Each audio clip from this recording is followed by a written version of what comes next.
शिमला की खूबसूरती वैसे तो लोगों के दिलों को सुकून देती है और शायद यही वजह है कि शिमला को पहाड़ों की रानी कहा जाता है। वैसे तो शिमला में देखने को बहुत कुछ मौजूद है, मगर कालका शिमला मार्ग पर मौजूद टनल नंबर 33 की कहानी पूरी दुनिया में एक अलग तरीके से मशहूर हुई है। कहा जाता है कि उस टनल को बनाने वाले इंजीनियर की वहां पे मौत हो गई थी और तब से उस इंजीनियर की आत्मा उस टनल के आसपास लोगों को महसूस होती है।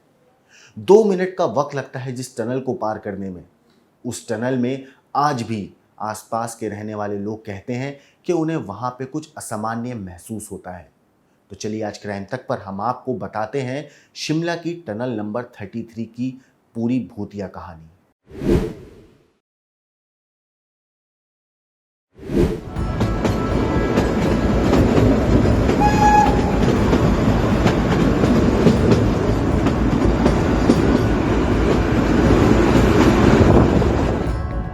आज बात करेंगे शिमला की खौफनाक टनल 33 की। यूं तो कालका से शिमला तक जाने वाले रेल रूट पर वैसे तो कई सारी टनल पड़ती हैं, लेकिन उनमें सबसे खास और खौफनाक है टनल नंबर 33। कहा जाता है कि इस टनल में आज भी उस इंजीनियर की आत्मा बसती है जिसने टनल के ठीक सामने आत्महत्या कर ली थी। टनल का नाम है दी बरोक टनल, जिसे टनल नंबर 33 भी कहते हैं। 1143.61 मीटर लंबी ये टनल कालका शिमला मार्ग पर बरोक रेलवे स्टेशन के पास है। इसका निर्माण 20वीं सदी में हुआ था और ये दुनिया की सबसे सीधी टनल है। इस टनल को पार करने में ट्रेन 2.5 मिनट लेती है।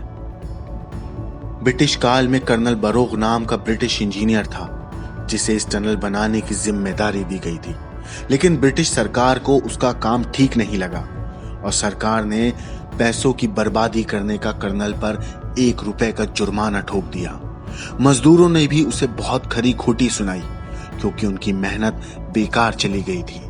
इंजीनियर इस बात को लेकर बेहद परेशान हो गया और एक दिन अपने कुत्ते को लेकर सुबह टहलने निकला और खुद को वहां गोली मार ली। खून से सना इंजीनियर का शव घंटों तक उसी टनल के पास पड़ा रहा। जिस वक्त इंजीनियर ने खुद को गोली मारी थी उस वक्त वहां कोई नहीं था। इस आत्महत्या का इकलौता गवाह था उसका कुत्ता। बरोक को उसकी बनाई अधूरी टनल के सामने ही दफना दिया गया। इंजीनियर की मौत के बाद साल 1900 में टनल का फिर से काम शुरू हुआ और साल 1903 में टनल पूरी तरह तैयार हो गई।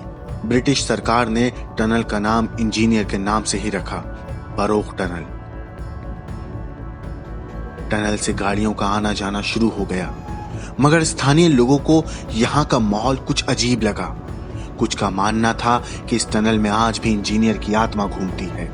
यही वजह है कि रात के वक्त इस टनल के पास कोई नहीं जाता है। स्थानीय लोगों का यह भी कहना है कि रात को टनल के अंदर से किसी के करहाने की आवाजें आती हैं। हालांकि हकीकत में भी ये टनल बेहद खौफनाक है। अगर इसके अंदर लगी सारी लाइटें बुझा दी जाएं, तो अंदर बेहद डरावना मंजर होता है। अंदर पहाड़ का पानी रिसता रहता है जिससे अजीब और गरीब आवाजें पैदा होती हैं। सरकार ने उस सुरंग को बंद करने के लिए लोहे का दरवाजा भी लगाया, लेकिन एक दिन लोगों को दरवाजे का ताला टूटा मिला। तब से लेकर आज तक उसमें ताला नहीं डाला गया। ऐसा दावा किया जाता है कि आज भी कोई भी वहां जाकर ये खौफनाक आवाजें सुन सकता है। ब्यूरो रिपोर्ट, क्राइम तक।